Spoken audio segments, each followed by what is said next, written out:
Hey guys, Juti here with another Tekken 101 video, and today we're looking at fuzzy guarding and fuzzy parrying, something I've hinted at in my other Tekken videos, especially recently with the Tekken Troubles Paul video of the forward 2 mix-up. But firstly, let's define what fuzzy guarding actually is, and in Tekken specifically, what that means is that there's a scenario where your opponent has a mix-up situation on you, and they have 2 or 3 options, and instead of you just eating the mix-up and having to guess, you can actually deal with all of these options. Yeah, sounds kind of complicated, but let's break it down.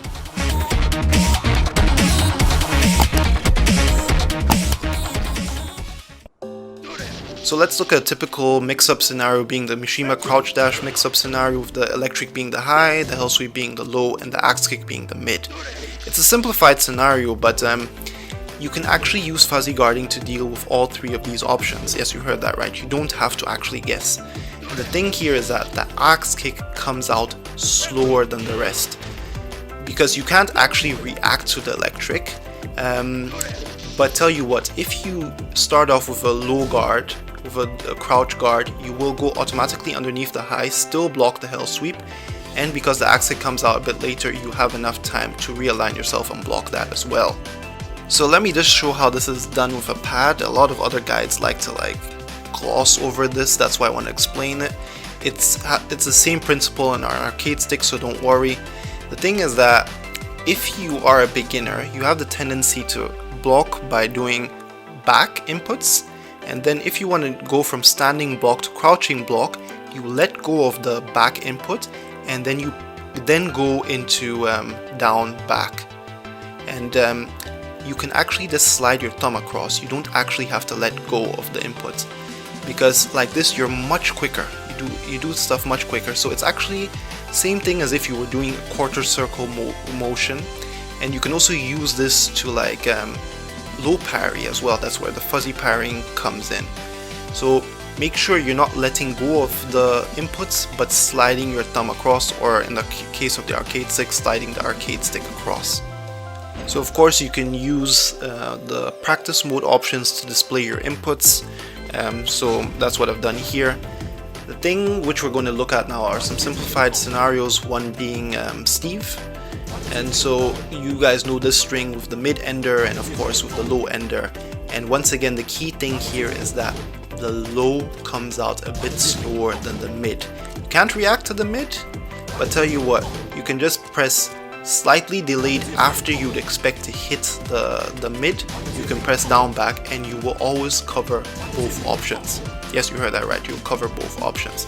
So let's look at a very beginner kind of scenario, and that being Brian doing a jab into down forward 4 or a jab into snake edge. Yeah, it doesn't sound like much of a problem, but at beginner level it is.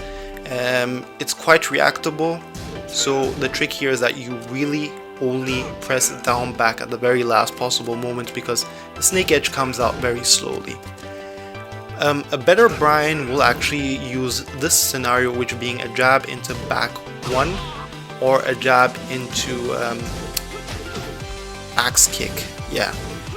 The thing is that the back 1 comes out a bit slower than the axe kick, so you can quickly block the axe kick, or even in some cases low parries if you're good enough, and then press the back input afterwards, because as I said, the back 1 comes out a bit slower. Let's look at a more advanced example, and that being a good Jack player using dash guarding to get into your face, or dash cancelling, and then making you guess if he's going for a low poke or if he's going for this devastating forward 1 mid. But the same thing applies here. The mid comes out slightly slower than the low, so if you're quick enough you can react to this with the same principle. But honestly, even I suffer with this scenario. And lastly, let's look at something similar from Dragunov, being Dragunov doing down forward 1 and then going for a down 2, or him going for a down forward 1 and then going for a mid instead. Once again, this mid comes out slower than the low, so you actually have enough time, because down 2 also is a bit slow, so you can even low parry it quite comfortably, and then you have enough time to slide your thumb backwards and then get back into position. Yeah, it sounds simple enough, but yeah, as I mentioned in my other videos, you have to go into practice mode and practice this, so you can do this on reaction. If you're new, try to slide your thumb across, and I'm sure off the top of your mind you can come up with all sorts of scenarios for this. There are also other scenarios where you can actually implement a sidestep. Yes, you heard that right. So you do stuff like sidestep and then you do a low block, a crouching block. But we'll get to that with the Kazumi video, which is coming soon for the Tekken troubles, so subscribe for that. Anyway, you know the drill. If you like the video, leave a like. It is your boy Juti, and I'll see you on the next one.